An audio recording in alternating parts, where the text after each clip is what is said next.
Shock! The US is storming Iran? The American army is ready to strike. The largest armada since Iraq.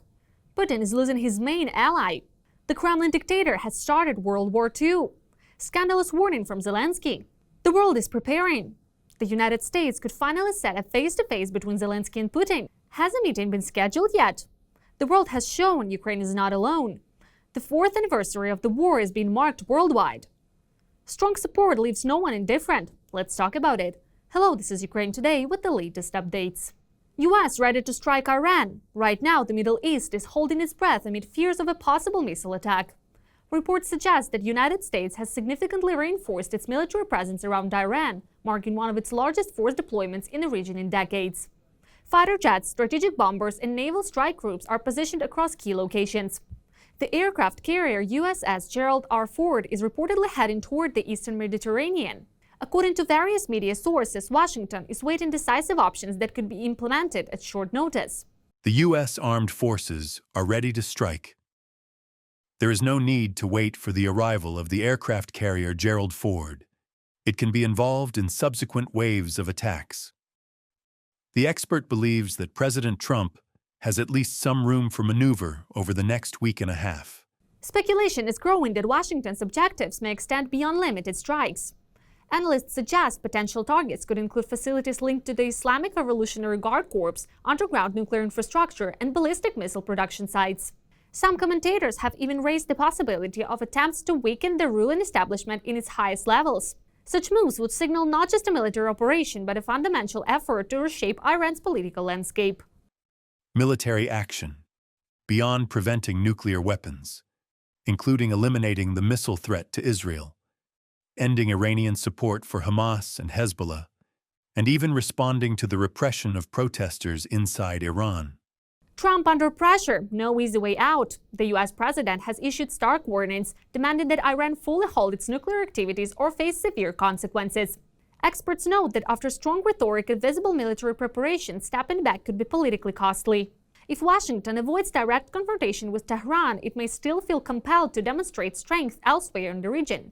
Meanwhile, reports indicate internal divisions within the US administration, with some officials urging caution and others advocating immediate action. Within the Trump administration, two factions have emerged. Vice President J.D. Vance and Tulsi Gabbard, head of U.S. intelligence oversight, oppose the strike. Supporting the attack are Secretary of State Marco Rubio, Defense Secretary Pete Hegseth, and the Joint Chiefs of Staff. A major blow to Moscow. Should a large-scale escalation occur and significantly weaken Tehran, it could have ripple effects far beyond the Middle East. Russia relies on strategic cooperation with Iran in several military and economic areas. A destabilized Iran might disrupt arms supplies, joint projects, and sanction evasion channels, potentially complicating Moscow's broader geopolitical strategy. Behind the scenes, diplomatic efforts are reportedly ongoing. International mediators have floated proposals that would limit Iran's uranium enrichment strictly to civilian and medical purposes, while shutting down pathways to weaponization. However, it remains unclear whether Tehran would accept such restrictions after years of investment in its nuclear program. Iranian officials have signaled defiance and heightened military readiness, leaving the region at a crossroads between negotiation and confrontation. According to sources familiar with the matter, this is an initiative that emerged from the office of Rafael Grossi, Director General of the International Atomic Energy Agency. The Tehran Research Facility, established nearly 60 years ago with American assistance under the Atoms for Peace program, is already producing medical isotopes. Under this framework, Iran could argue that it has not completely given up its right to enrich uranium, while Trump could present a closure of the facilities that enable weapons production.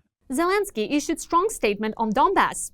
In an interview with BBC, the president of Ukraine addressed Russia's demands to hand over parts of Donetsk, as well as territories in Kherson and Zaporizhia, in exchange for a potential ceasefire. According to Zelensky, the issue goes far beyond mere land. I don't see this simply as land. I see it as abandoning our people, weakening our positions, leaving hundreds of thousands of our citizens vulnerable. That's how I see it. And I'm certain that this withdrawal would divide our society. When asked whether such a concession could satisfy Vladimir Putin, Zelensky said it would only give the Kremlin a temporary pause. He needs a pause. But as soon as he recovers, this could take 3 to 5 years. In my view, he might recover in no more than a couple of years. Where will he go next? We don't know, but the fact is he will want to continue. Zelensky stressed that Ukraine's victory primarily means stopping the killings and restoring normal life, while also emphasizing that halting Russia has global significance. Topping Putin today and preventing him from occupying Ukraine is a victory for the whole world. Because Putin will not stop at Ukraine. Zelensky then struck directly at Putin, declaring that the dictator has already started a World War III. According to him, the world's main task now is to prevent it from escalating into a full-scale global conflict. Zelensky noted that he sees the situation differently than some Western leaders who have expressed concern over potential nuclear threats from Moscow. I believe Putin has already started it. The question is only how much territory he can capture and how to stop him. The head of state emphasized that Russia seeks to impose a different way of life on the world and to alter the conditions people have chosen for themselves. For this reason, according to Zelensky, resistance must be as decisive as possible. He underlined that stopping Putin is only possible through intensive military and economic pressure that prevents Moscow from expanding its aggression. The United States is preparing a possible meeting between Zelensky and Putin. Witkoff has outlined potential timelines. The U.S. Special Envoy expects positive news regarding Ukraine and Russia in the coming weeks. In an interview with Fox News, President Trump's special envoy stated that the proposal he and Jared Kushner brought forward could lead to a meeting between Ukrainian President Volodymyr Zelensky and Russian leader Vladimir Putin. It could possibly be a trilateral meeting involving President Trump. We'll see. He does not want to meet unless he is confident he can achieve a result. He has a unique ability to do that. I hope you will hear good news within the next 3 weeks. According to Witkoff, the war continues due to territorial disputes, and the sides have not yet reached consensus. EU High Representative for Foreign Affairs and Security Policy Kaja Kallas expressed skepticism regarding the envoy's optimism. I do not share this optimism because negotiators on the Russian side are not truly serious and are unwilling to discuss political issues. We have seen significant pressure on Ukraine to concede and give up what it is not prepared to give up, but that will not bring lasting peace. Therefore, I am not optimistic that we will see results in the coming weeks or months. She added that EU foreign ministers will discuss the issues that Europe should raise with Russia in the context of ongoing peace negotiations. Pressure has so far been applied to Ukraine when it comes to peace talks, but it is clear that it must also be applied to Russia, because it is the aggressor in this war. And if we want this war to end and not continue, we also need to see concessions from the Russian side. When asked whether the EU has determined who will have the mandate to negotiate with Russia on its behalf, she replied, "More important than who talks to Russia is what we want to discuss with them." According to her, it is essential to ensure that whoever conducts the negotiation with Russia, whether on a bilateral basis or as a representative of Europe, must ask what Russia is willing to concede. If you ask for a lot, you get little. If you ask for little, you get nothing. And if you ask for nothing, you pay on top. How events will unfold remains to be seen. We continue to monitor the situation. The Council of Europe marks the 4th anniversary of Russia's full-scale invasion of Ukraine. A comprehensive program of official events has been prepared in Strasbourg, aimed at demonstrating the unwavering unity of European countries in supporting the Ukrainian people and condemning the actions of the aggressor. A key event in the diplomatic bloc is a special meeting of the Committee of Ministers at the ambassadorial level. Participants are focused on examining the consequences of Russian aggression, and the results are formalized in an official decision by the organization. The ceremonial part of the commemoration, honoring the victims of war and recognizing the resilience of Ukrainians, is taking place on February 25th in the square in front of the Palace of Europe. During the ceremony, the national anthems of Ukraine and Europe are played, symbolizing the shared future of Ukraine within the European family. From Paris to Seoul, the world showed support for Ukraine on the invasion anniversary. On the 4th anniversary of Russia's full-scale invasion, thousands of people took to the streets in dozens of cities worldwide to show solidarity with Ukraine. Flags, posters with photos of abducted children, prayers, speeches, and marches took place across Europe, North America, and Asia, reminding the world that the war continues and support for Ukraine remains critical.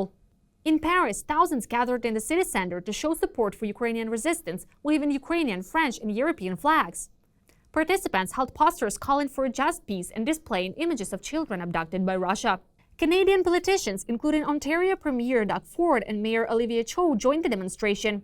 Also present were the general consuls of Ireland, the Czech Republic, France, Germany, Poland, and Romania, giving the event additional significance. In Washington, the demonstration was held near the Lincoln Memorial organized by the Ukrainian embassy in the US. Speakers included the EU ambassador to the US, Joita Nelupsene, Pastor Mark Burns, Ukrainian veteran Andriy Smolensky, and the head of the National Coalition for Eurasian Jewry, Mark Levin.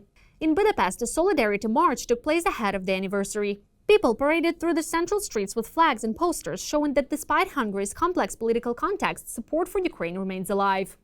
In Luxembourg, about 1,000 people gathered in a square. Candles were lit, the Ukrainian anthem was sung, and a moment of silence honored the fallen. In Rome, hundreds gathered in Piazza San Giovanni.